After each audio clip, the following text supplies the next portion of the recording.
안녕하세요. 스마트코인 트레이딩입니다. 미국 부채 한도 상향 협상에 어느 정도 진전이 있었는데 어떤 식으로 상황이 흘러가고 있는지 말씀드려 보겠습니다. 바이든과 메카시, 시한이 다가오기 전 부채 한도 거래에 가까워짐. 참고로 우리가 알고 듣고 있는 단순 부채 한도 상향은 다양한 서브 플랜들이 있습니다. 그중 지금 가장 핫한 내용은 바로 이거죠. 6월 1일 전에 협상이 통과될 수 있을 것인가? 입니다.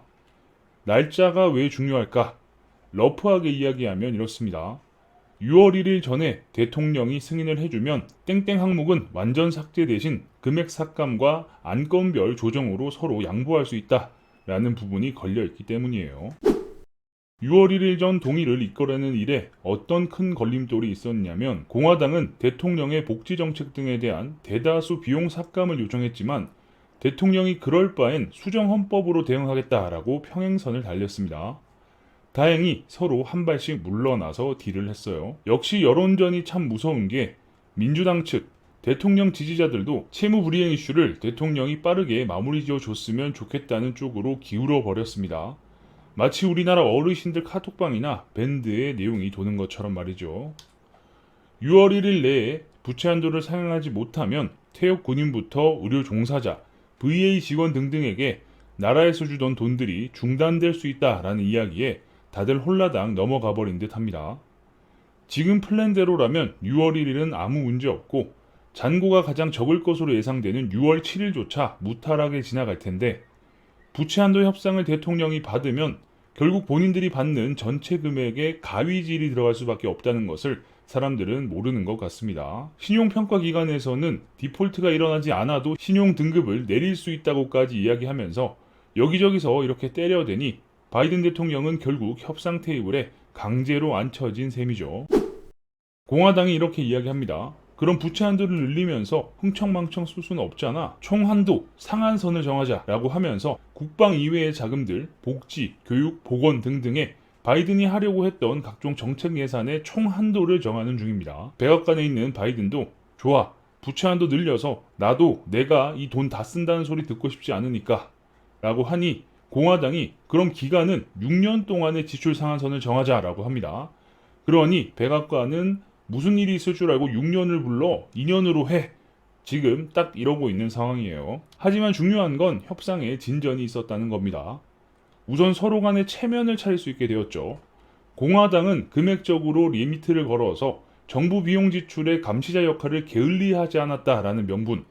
백악관은 돈을 찍어냈지만 의회의 협조와 조율을 통해서 효율적으로 국정 운영을 한다라는 명분. 영화 범죄와의 전쟁의 장면이 하나 떠오르죠. 명분이 없다 아닙니까? 명분, 이게 중요한 겁니다. 그리고 이제부터는 최종장이라 명분과 입장에 있어서 공화당과 백악관이 서로를 보호하기 위해서 앞으로 진행될 세부 과정은 디테일하게 공개되지 않을 듯 합니다. 하지만 협상이 꽤나 진전이 되었다라는 건 분명합니다. 이렇게 되면 진짜 타겟을 미국 내부에 있는 지방은행과 상업용 부동산 리스크에서 발생한 위기를 이용한 봉합 시나리오는 일단 후순위로 밀릴 것 같습니다. 즉 지방은행의 반강제 파산으로 돈을 어쩔 수 없이 찍어내게 만드는 상황은 없다라는 거죠. 이런 상황에 대해 제대로 알리고 싶어하는 언론이 전혀 없느냐? 있습니다. 있긴 한데 문제는 파급력이 없어요. 쉽게 이야기하면 부채 한도 협상 안 하면 위험하다라고 알리고 싶어하는 쪽은 파급력이 센 쪽이에요. 그리고 그 돈을 받아서 큰 이득을 취할 수 있는 이익 집단이기 때문에 여론전에 사용할 수 있는 예산도 사이즈가 엄청나게 크죠. 이런 상황이니 애시당초 경쟁이 되질 않는 겁니다. 이런 식으로 사실을 알리는 애처로운 언론이 몇몇 있긴 해요. 디폴트 가능성이 있나요? 라고 물어보니까 없다고 라고 대답을 합니다. 그러게 우리도 힘든데 우크라이나는 왜 도와준 거야? 우리가 동네 호구냐? 라는 질문에도 할 말이 있습니다. 국방비는 계산이 다르게 들어가고 쉽게 설명하면 일반 예산과 국방 예산은 계좌가 다릅니다. 6월 1일 진짜 미국은 통장이 텅정이 되나요? 라는 질문에 대한 대답은 옐런도 모른다고 했다.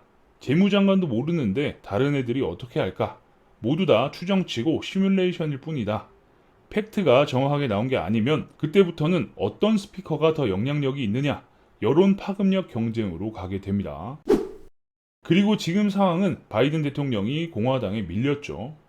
대통령을 지지는 하지만 매달 나오던 돈이 6월 1일부터 끊어지지 않았으면 좋겠다라면서 대통령 지지자들까지 일부 흔들려버린 상황.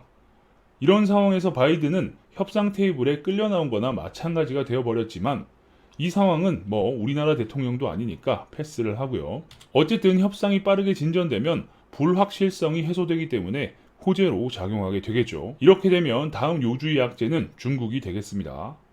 다행히 부채한도 협상이 마무리 단계로 접어들 듯한데 미국 역시 정치를 보면 우리나라와 별반 다르지 않다라는 생각도 드네요. 부채한도 협상으로 당장 눈앞에 가장 큰 악재는 해소될 것으로 보여집니다. 계속해서 여러분들께 도움이 될 만한 다양한 정보를 알려드릴 수 있도록 하겠습니다. 영상이 괜찮으셨다면 구독과 좋아요도 눌러주시고요. 알림 설정을 누르시면 누구보다 빠르게 새로운 정보를 받아보실 수 있으니까 구독, 좋아요, 알림 설정까지 눌러주시면 감사하겠습니다. 그럼 전 다음 영상에서 뵙겠습니다. 감사합니다.